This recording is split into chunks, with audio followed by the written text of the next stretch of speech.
A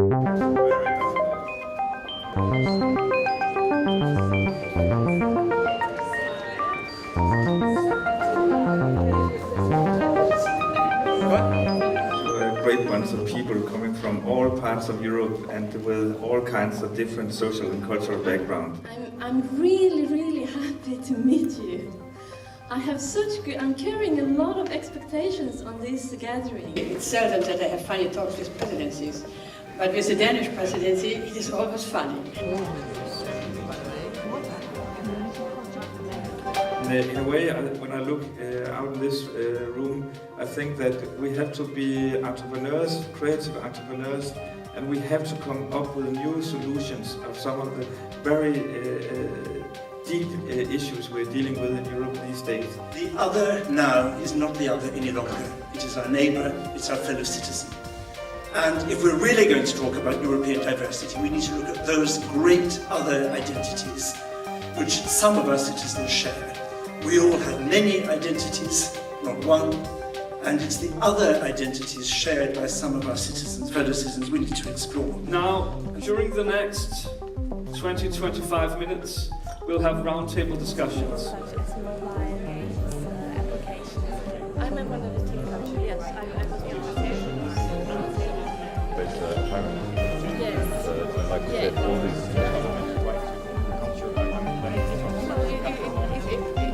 What you said about walking here.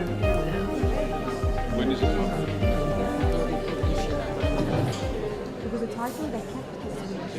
One critical question was coming up that there is still a responsibility, even in time of crisis, for the sector. You have to help us politicians by setting up this new narrative in order not to only discuss economics and money, but also discuss how to solve the cultural crisis. We can no longer be a world of I and me. We must be a world of we and us. We can no longer think of a world of doing things to people or even for people. But we have to think of a world, in order to manage this complexity, of doing things with people and even by people themselves. And what's been encouraging is that we know that underneath the radar, lots of this is happening.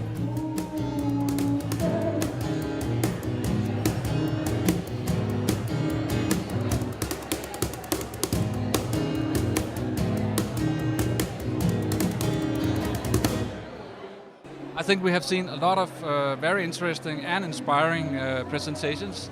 The one that I could use mostly is by Josephine Green, the British lady. The presentation of Mukhtar Kokash, because he really focused on specific networks, independent sectors, social experiments. I think all of the presentation has been very interesting because they really show the diversity in Europe and the different approaches to things. But I think what made the biggest impact on me was Catherine Bennett's presentation with the whole project on Sadler's Wells.